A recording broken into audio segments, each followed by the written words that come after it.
நாட்டுப்பற்றாளன் செய்திகள் வாசிப்பது வாசுகி தாமோதரன்.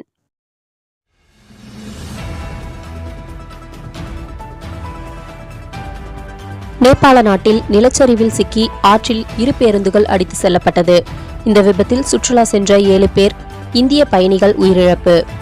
கனமழையால் நாராயண்கெட் முங்கிலிங் சாலையில் ஏற்பட்ட நிலச்சரிவில் 2 பேருந்துகள் திரிசூலி ஆற்றில் அடித்து செல்லப்பட்டது. கோவை கலெக்டர் அலுவலகத்தில் சமூக நலன் மற்றும் மகளிர் உரிமைத்துறை சார்பில் அரசின் 2 பெண் குழந்தைகள் பாதுகாப்பு திட்டத்தில் 1048 பயனாளிகளுக்கு தலா 25,000 ரூபாய் மதிப்பிலான வைப்பு நிதி பத்திரங்களை அமைச்சர் முத்துசாமி வழங்கினார்.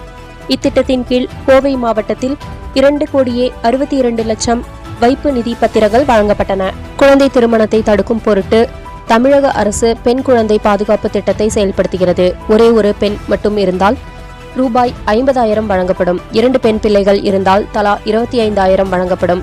குழந்தைகளுக்கு 18 வயது நிரம்பியவுடன் முதிர்வு தொகை பெற விண்ணப்பிக்கலாம் என சென்னை மாவட்ட ஆட்சித்தலைவர் தெரிவித்துள்ளார். தமிழ்நாடு முழுவதும் 68 கொள்ளை சம்பவங்களில் சுமார் 1,500 சவரன் நகைகளை கொள்ளையடித்த வழக்கில் தேடப்பட்ட கொள்ளையன் ராடுமேன் மூர்த்தி கோவையில் கைது. அவரது கூட்டாளி அம்சராஜன் தனிப்படை போலீசாரால் கைது செய்யப்பட்டுள்ளார். தொடர் கொள்ளைகளில் ஈடுபட்டு விருதுநகர் மாவட்டத்தில் 4 கோடிக்கு ராடுமேன் மூர்த்தி நூற்பாலை வாங்கியுள்ளார் என்பது அம்பலமாகியுள்ளது. தருமபுரியில் நல்லம்பள்ளிப்பாளையம் புதூரில் ஊரக பகுதிகளுக்கான மக்களுடன் முதல்வர் திட்டத்தை ஸ்டாலின் நேற்று துவக்கி வைத்தார். தமிழகத்திற்கு நிதி ஒதுக்க மத்திய அரசுக்கு மனமில்லை. தொடர் தோல்விக்கு பின்னும் மத்திய அரசு பாடம் கற்றுக்கொள்ளவில்லை. தமிழக திட்டங்களுக்கு மத்திய அரசு நிதி தர மறுக்கிறது என முதல்வர் ஸ்டாலின் விழாவில் கூறினார். மாதம் தவறாமல் வெளிவரும் நாட்டுப்பற்றாளன் பத்திரிகையின் செய்தியாளராக பணிபுரிய விருப்பமுள்ளவர்கள் கீழே உள்ள நிர்வாக அலைபேசி எண்களில் தொடர்பு கொள்ளலாம்.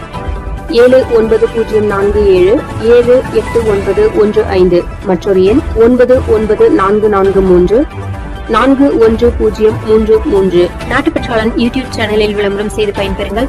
நமது நாட்டுப்பற்றாளன் செய்திகளை அறிந்து கொள்ள யூடியூப் சேனலை சப்ஸ்கிரைப் செய்யுங்கள்.